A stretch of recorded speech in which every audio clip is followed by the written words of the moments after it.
Hello, my name is Kyle Wiseman, and I am a senior in computer science at High Point University. I conducted this research with my mentor, Dr. Jason M. Pittman, on whether or not it is possible to detect port knocking on an IPv4 network under normal traffic conditions. This slide is an overview of the poster in its entirety, and for the rest of my presentation, I will be zooming in on individual sections of the poster to talk about. As a brief introduction to the topic, port knocking is a tool that can be used to help computers and servers connected to the internet by restricting access to traditionally open ports such as port 22 for SSH.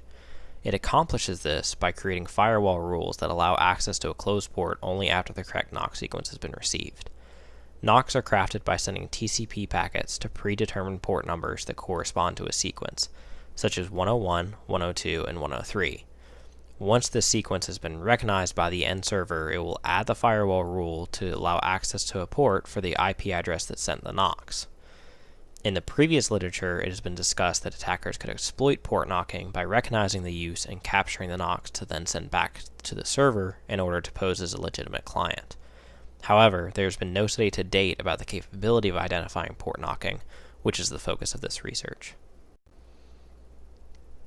Our method for investigating whether or not port knocking could be identified over a network was to use two Ubuntu virtual machines connected over a local area network, send NOC sequences using the HPing3 tool, and utilizing the open source NOCD software as the server daemon. Network traffic was then captured using TCP dump for examination. The procedure for the experiment started with verifying the network connection between the two VMs, starting new log files with the server, and confirming the NOCD daemon was active on the server virtual machine. The experiment was then started by beginning the TCP dump network capture on both the server and client. Next, the open NOC sequence was sent from the client to the server, and the firewall rule was confirmed to be in place. The closing NOC sequence was then sent, and the firewall rule was verified to be deleted from the IP table's firewall. This process was repeated 2 more times, and a looping Nmap scan was used to generate the traffic.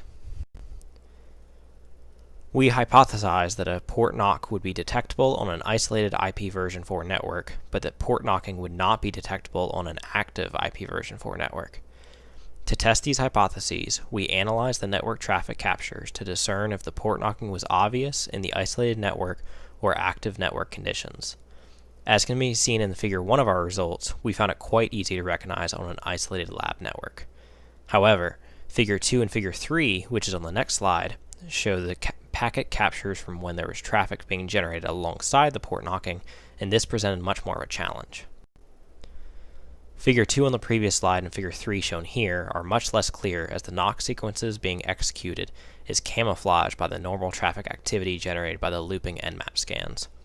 Only one of these figures contains a port NOC sequence being sent, while the other is simply the generated traffic with no NOC sequence.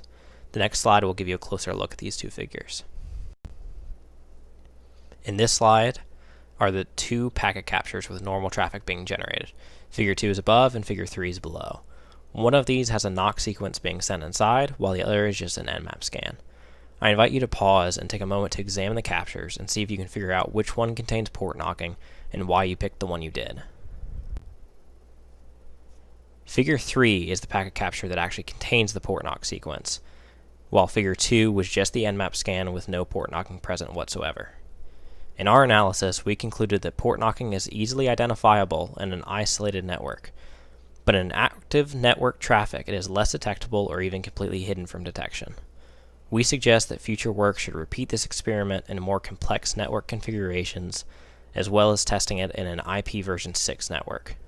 We also believe that additional research should be focused on detection mechanisms, as noticing port knocking happening just from looking at packet captures may not be plausible.